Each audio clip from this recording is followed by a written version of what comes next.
ongkos mobilnya tuh, duit simpanan saya sehari-hari saya kerja serabutan, dan pada akhirnya saya yang mau ketemuan sama itu orang ya, saya pakai duit simpanan saya yang hasil kerja saya sehari-hari serabutan, saya pakai buat ongkos. Saya datang jauh-jauh dari Cirebon ke Tangerang, saya pakai duit ongkos simpanan saya kerja serabutan sehari-hari.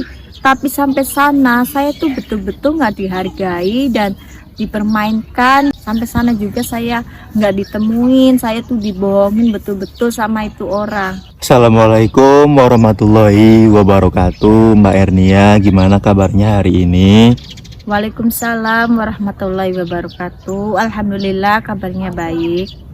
Saya mau bahas lagi tentang kejadian waktu kemarin Mbak Ernia itu ditemuin sama cowok, teleponan kata Mbak Ernia. Terus disuruh dateng, katanya memang udah Mbak Ernia tuh udah dateng ke tempatnya. Tapi kata Mbak Ernia itu terus nyampe sana dibohongin, nggak ditemuin. Nah itu gimana ceritanya ya Mbak Ernia? Awal mulanya kenalan di Facebook, dia inbox, saya balas, akhirnya kita chatan setelah beberapa hari dan akhirnya memutuskan untuk ketemuan. Dia bilang serius sama saya, jadi saya suruh datang. Jauh dari Cirebon kemana tuh Mbak Ernia? Ke Tangerang ya? Iya, dari Cirebon ke Tangerang. Iya, itu kan jauh dari Cirebon ke Tangerang, menempuh perjalanan sekitaran 7 jaman lah. Emang sebelum ketemuannya tuh nggak dibahas dulu gitu loh. Saya dari desa lah, terus Mbak Ernia statusnya janda, belum punya anak. Biasanya kan kebanyakan orang tuh kalau sebelum ketemuan apalagi jauh tuh dibahas dulu tentang background kita masing-masing. Mbak Ernia emangnya sebelum itu nggak dibahas dulu tas sama dia?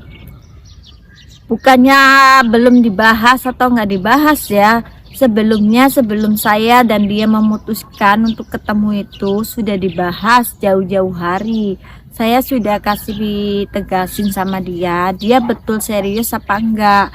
Kalau dia serius saya mau datang, kalau cuma main-main saya nggak mau. Dan saya juga di situ sudah menjelaskan kalau saya ini janda desa, janda miskin, nggak punya apa-apa, apa mau menerima saya dengan status saya dan keadaan saya.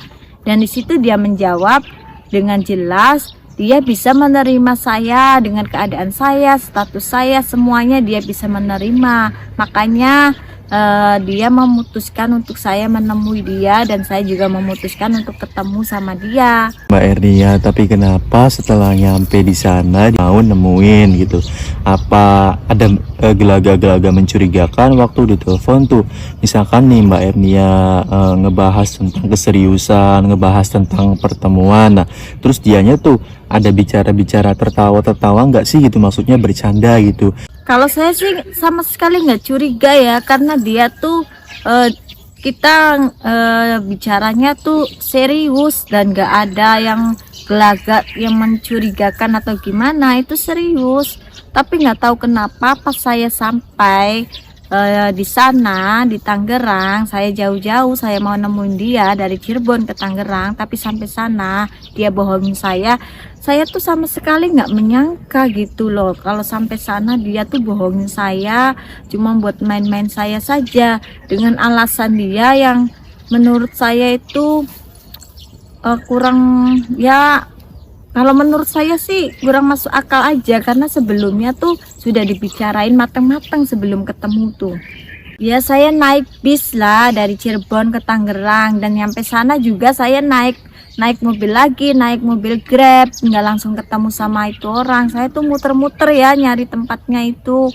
Dari naik bus turun, terus saya naik mobil lagi Grab, terus saya cari tempat yang ditentukan sama dia.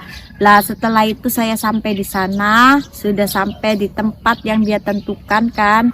Saya di situ turun dari saya belum turun dari mobil, dari Grab itu saya telepon dia dulu. Nah dia angkat kan telepon saya, itu saya video call biar dia percaya kalau saya tuh sudah sampai di tempat yang dia tentuin. Terus itu ongkosnya, itu ongkos mobilnya tuh duit simpanan saya sehari-hari, saya kerja serabutan, terus saya simpen, saya kumpulin sedikit demi sedikit, dan pada akhirnya saya yang mau ketemuan sama itu orang ya, saya pakai duit simpanan saya yang hasil kerja saya sehari-hari serabutan, saya pakai buat ongkos. Saya rela bela-belain, saya datang jauh-jauh dari Cirebon ke Tangerang, saya pakai duit ongkos simpanan saya kerja serabutan sehari-hari. Tapi sampai sana saya tuh betul-betul nggak dihargai dan dipermainkan. Sampai sana juga saya nggak ditemuin, saya tuh dibohongin betul-betul sama itu orang.